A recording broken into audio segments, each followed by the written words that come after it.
Hi guys, welcome back to another video. Little fast one that I'm hoping might come in handy and might work out for me. We're just stopped on the side of the main of a road, and what I have is I have a Mazda, an older model Mazda 6, which it's an older car that I had thrown around the place for a long time. So we had a conrod that's coming out through the side of the block, engine bit basically. Bought the car and had it thrown around for maybe 2 years or so, and then I decided to get an engine, throw it in and get rid of the car out of my yard. Didn't want it in here. No money to be made in this thing, but it was just something that I was stuck with. So once it's into it, I can hear a bit of it coming from a timing chain.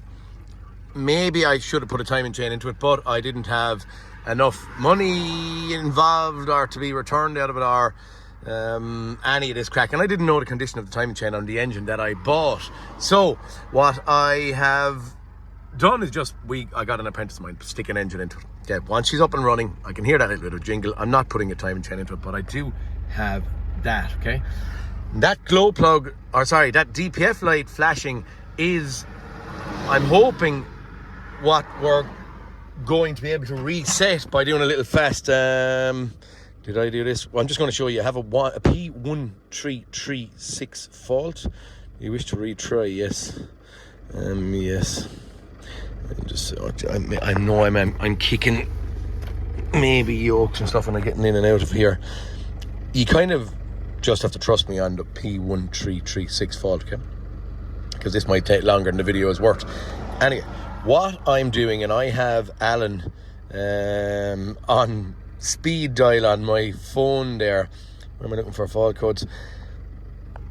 Alan has a video on resetting this, but it was actually done one night while we were struggling to get that DPF light to go out, and I brought it home to my garage. And sometimes I find when I'm driving these cars, I can get a little bit of a better feel for where we're at. After Alan had put a timing chain into it, I actually got that light to go out in the night time, which he states on his video, but I had to go back and cross-reference his video on several occasions, and I was just now, so I'm thinking that this might help someone. P1336 crankshaft, camshaft, sensor, range or performance. Okay, so what we are going to do, and I'm hoping that this works because Alan explained it on his video and I can't remember how I done it. You can actually see there some information about the engine and blue paint, etc. in here. Now, if we pull off the fuse box cover, I'm only using a test light, but you can just use a normal standard generic wire. So wire from body ground or battery negative over, and inside in that fuse box cover there, cover comes off.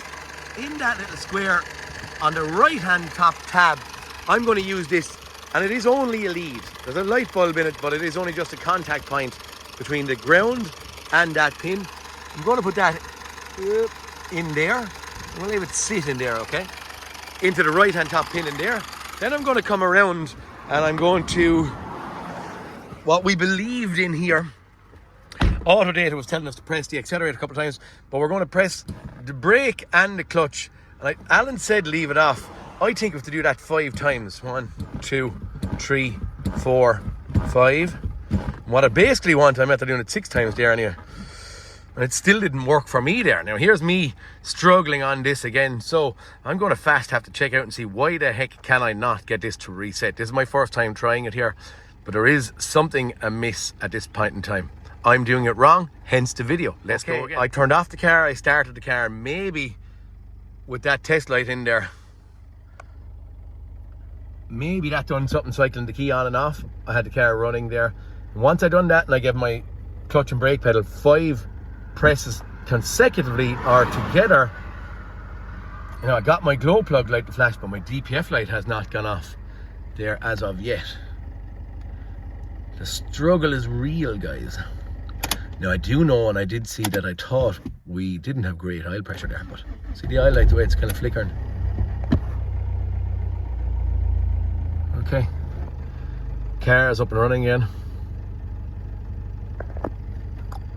I don't even know if there's oil in this thing. I have just started it in a rush to get it out on the road to see if it's okay to sell it to a chap, because I wanted the car gone and I did put it up on the internet to sell. Anyway, for now. Ew. And you know what I probably should also do, and I've done this on my last video on one of these. I left that silly yoke connected, which in turn continued to give me the P1336 fault. Actually, we'll add our trun into the seat because I'm doing a job on a vent in a house. Yeah, our DPF light has gone off. We'll just see and make sure that our fault codes will go off. Do you know, it's actually losing connection every time I cycle the key on and off. That is where I think where I'm seeing the problem on this. Which is true and correct because I am cycling the key off, and I would expect maybe to see that happening. Come on, baby.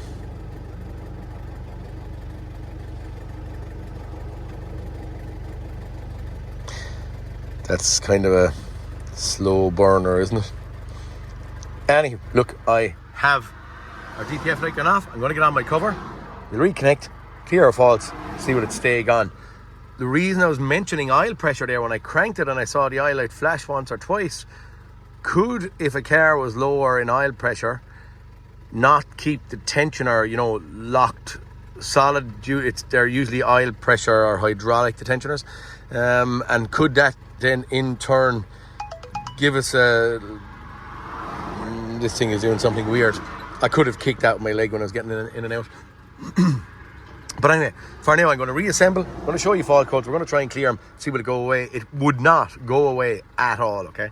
Yeah, let's put it together and I'll touch base on you. Okay guys, I actually took off and I started driving again. I put on my bit of plastic fuse box cover, shut the bonnet, and then plugged in my weirdly that wasn't connected in right, or wasn't getting powered up, so I just disconnected and reconnected it. Fault codes we have in here, as I was saying, is still our 1336 crankshaft camshaft sensor range or performance. I think I'm just going to go back, maybe I'll actually do it right, install it out. Clear DTCs. Now this wouldn't go away at all, so hopefully we're going to see it's gone there now. Okay, she's up and running again.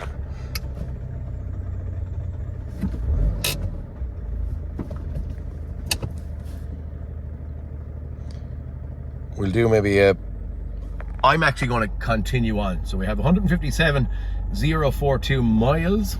Okay, and I'm going to do 10 miles or so, and we'll do a code scan again in 10 miles or so and just see where we're at. Okay guys, not a fabulous amount of miles done, but we've 157,058. Is there about 10 or 12 miles done on it since we have cleared faults? Will we go back? Okay, high speed scan, just see does it come back or what.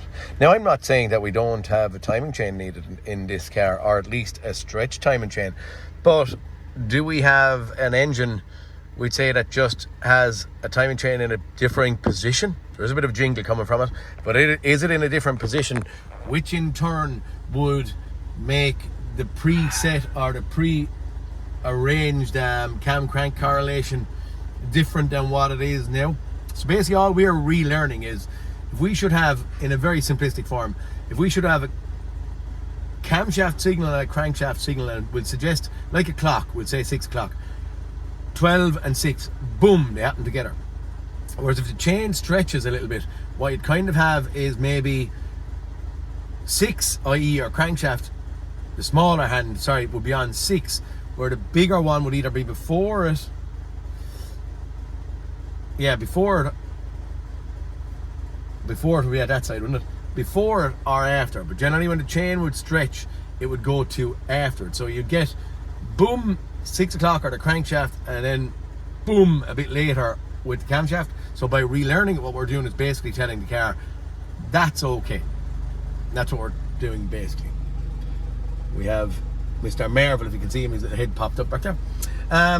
Yeah, right, for this one, the only reason I'm recording is because it might help someone out, number one. Number two, on several occasions I had to reference Alan's video to see what I had done, and Alan's is slightly amiss because he said just press the clutch and the brake pedal, where you don't, you press the clutch and the brake pedal 5 times. So put in your test light, key off, key on, press the start it, so it sees when you start the test light or a ground strap in situ. Press the brake and the clutch pedal 5 times consecutively within 5 seconds. 1, 2, 3, 4, 5. DPF light flashes, glow plug light flashes, and then cycle the key off, cycle the key back on, take out your test light, start the car, run the car, erase that fault, and then make sure it's gone a period down the line. That was it. Cars, a lot of people think that you can just fit a part sometimes, or what I'm even encountering, and the problem is fixed. Press erase and woohoo, we're away. Cars don't do that sometimes. They fight with you along the way. Depending on your scan tools, again, I'm going to speak about that Carly scan tool. Oh, it fixes everything. I could have thousands of pounds of Tink cars, which we're using here now, or Autel, or Snap-ons, or whatever it may be, topped on, and I have to swap, chop, change for differing scan tools to do differing jobs, and they're all different. So I will approach something differently than ye will approach something differently than me. I can teach ye something, ye could teach me something. None of us know it all. We're all like a scan tool, and some of us maybe are like a Carly, know a little bit but don't know a whole lot, which is okay, because that's why we're doing these videos, to spread our knowledge. Anyway, guys, for this one, please like and subscribe, and I'll talk to you all next cartoon. The older model Mazda 6 MZR engine, timing chain Relearn for a P1336 and a DPF light flashing on the dash. Diesel particulate filter. See you all next cartoon. Peter Kennedy signing out. See you later, guys.